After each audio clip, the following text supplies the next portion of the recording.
बीडच्या जिल्हा police press WhatsApp ग्रुपवर एका सहाय्यक पोलीस निरीक्षकानंच खासदार बजरंग सोनवणे यांच्या संदर्भात एक वादग्रस्त पोस्ट केली आहे।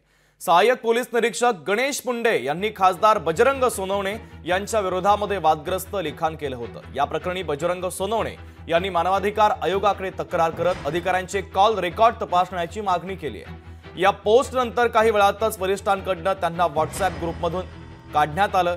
मात्र पोलिसांनीच खासदाराच्या विरोधामध्ये केलेल्या पोस्ट आता चर्चेचा विषय बनलेला आहे। महत्त्वाची आणि मोठी बातमी आपण पाहतोय आणि एकंदरीत या सगळ्या घडामोडींच्या अनुषंगाने अधिकचे अपडेट देण्यासाठी विकास माने आपले प्रतिनिधी आपल्या सोबत जोडले जात आहेत। विकास, महत्त्वाची अपडेट बीडमधून समोर आलेली आहे। जिल्हा पोलीस प्रेस व्हॉट्सअप ग्रुपवर एका सहाय्यक पोलीस निरीक्षकाने खासदार बजरंग सोनवणे यांच्या विरोधामध्ये पोस्ट केली आणि त्यानंतर बजरंग सोनवणे यांनी आता त्या संदर्भात तक्रार देखील केलेली आहे। आणि दुसरी महत्त्वाची बातमी म्हणजे आता कृष्णा आंधळे नावाचा जो आरोपी आहे त्याला देखील पोलीस अटक करण्याची शक्यता आहे। या दोन्ही बातम्यांच्या संदर्भातले अपडेट नेमके काय मिळत आहेत?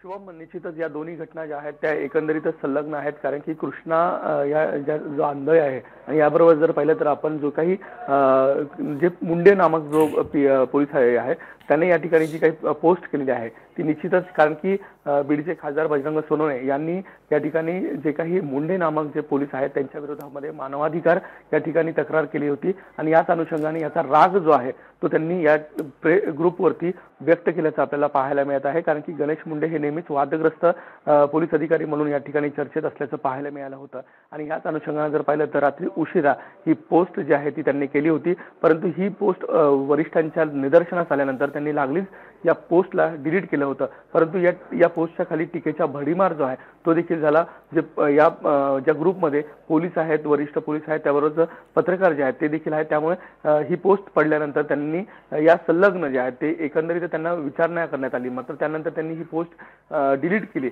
आणि याची गंभीर दखल जी आहे ती पोलिसांच्या वरिष्ठ यांनी घेतली होती आणि नंतर ही पोस्ट डिलीट केल्यानंतर त्यांना रिमूव्ह या ग्रुपमधून करण्यात आलेला आहे। याबरोबर दुसरी जर घटना पाहिली तर निश्चितच आज सरपंच संतोष देशमुख हत्या प्रकरणाला 27 दिवस पूर्ण होत आहेत।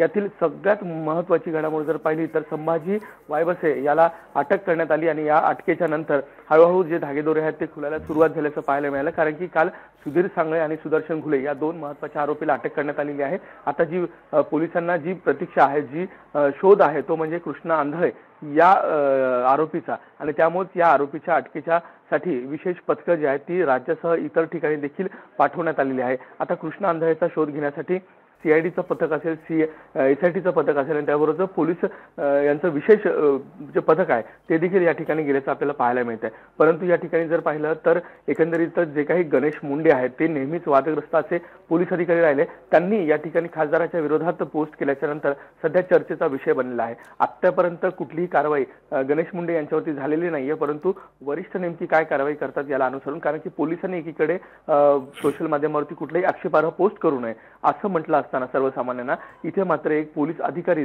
अशी पोस्ट वादग्रस्त करत असल्यानं यावरती नेमकं पोलीस प्रशासन काय कारवाई करतं का हे पाहणं महत्त्वाचं असणार आहे। अगदी विकास, अत्यंत महत्त्वाचे अपडेट एकंदरीत या दोन्ही घडामोडींच्या अनुषंगाने पोहोचवलेले आहेत। तुर्तास धन्यवाद। लोकशाही मराठी ऐका, पहा, जागरूक रहा।